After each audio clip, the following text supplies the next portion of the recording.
Now we're going to go on to the other styles, starting with the set-in, so that you can see how the skills you learned on this sweater apply to them as well.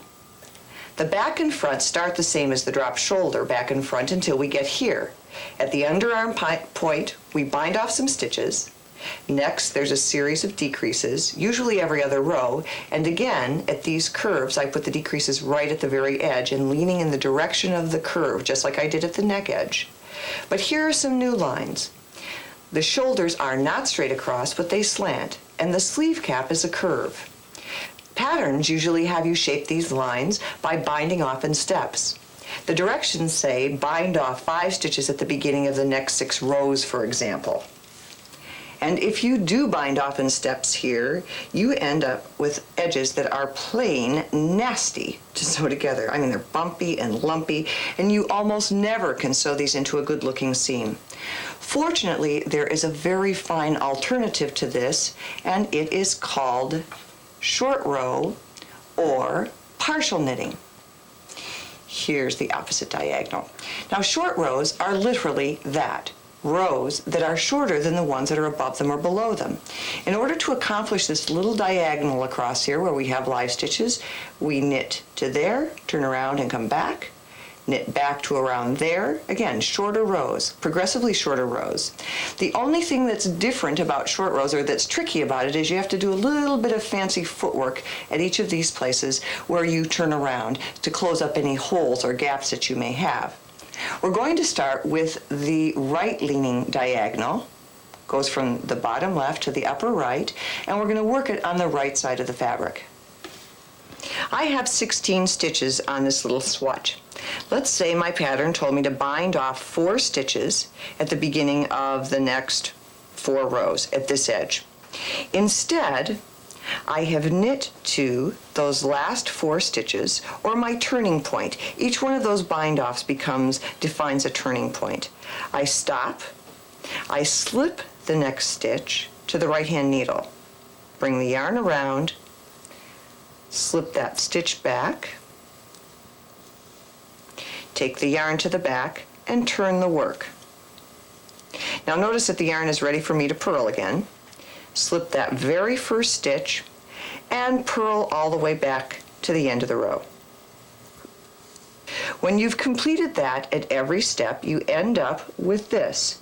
A nice little diagonal piece of knitting, except you have these little wraps. We have to do one last row to eliminate those wraps. You do that by knitting regularly to the wrapped stitch,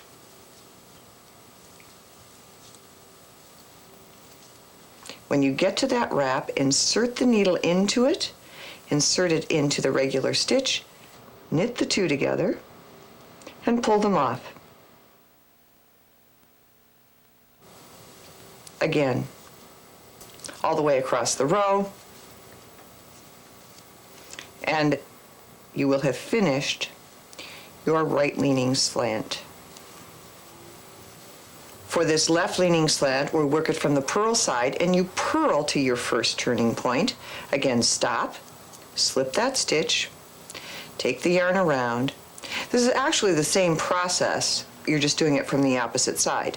Turn your work, take the yarn to the back because you're going to knit, slip that first stitch, knit back, and you repeat that process for all the turning points, and when you're finished, you end up with this.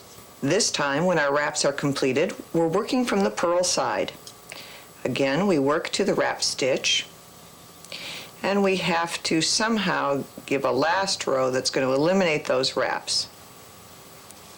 4.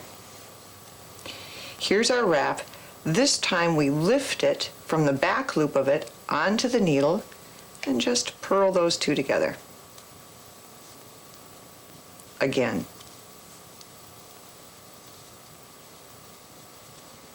Here's our wrap.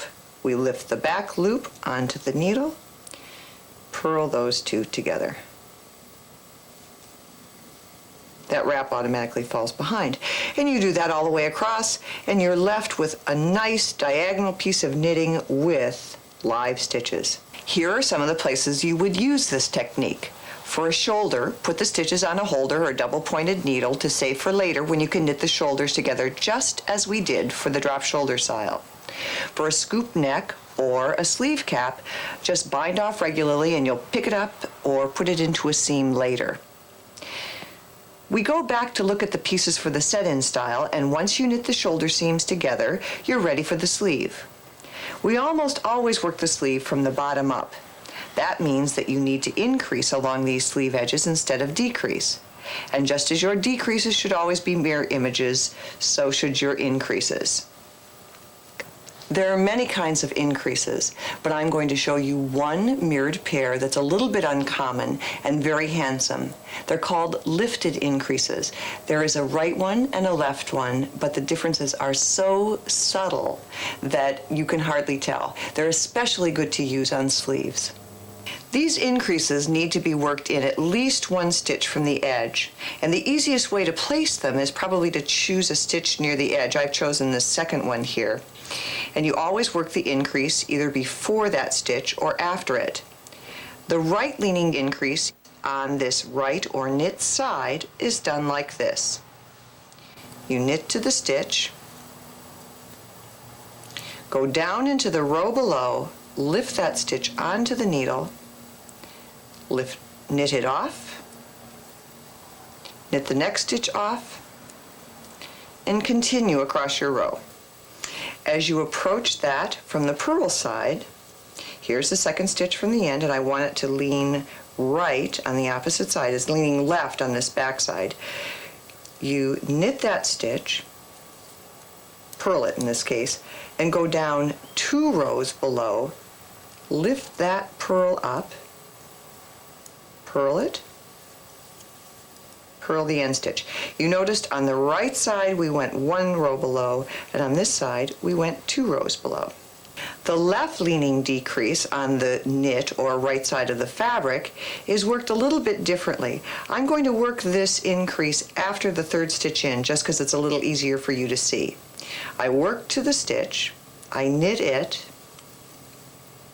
and again I'm going to go down 2 rows. Here's the stitch that's on the needles, and the second row down, lift that up, put it onto the needle, sew, and knit it off. There's my increase that way.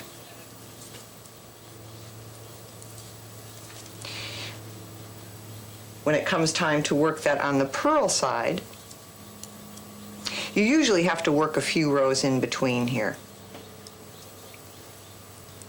You work to the stitch on which you're going to make the increase. This time you stop before it because it's a left-leaning increase on the right side, and go down just to the row below, lift that onto the needle, purl it off, and purl the next one off. That's why I said these could be called before and after increases. You choose a stitch near the edge and work it either to the outside edge or to the front edge of it. Depending on which side you're on, it's a right or a left leaner. Now I'll show you what that looks like in a seam. Here are 2 sleeve seams. In one of them, which I think is this one, the increases were worked in the direction of the slant. In this one, the increases were worked in the direction opposite the slant. As you can see, I told you they were very, very subtle, very handsome increases. And you have to do your own swatch or your own experiments to see which you prefer. Use these increases mirrored as you knit the sleeves to here. Then bind off some stitches. You are asked to work a series of decreases along this edge. I suggest that you make them right on the end 2 stitches and make them lean in the direction of the slope. Up here, you work a series of short rows, then bind it all off together. And what we have is a nice, moderately smooth for knitting, shaped edge for our entire sleeve cap, which we are going to sew into the armhole.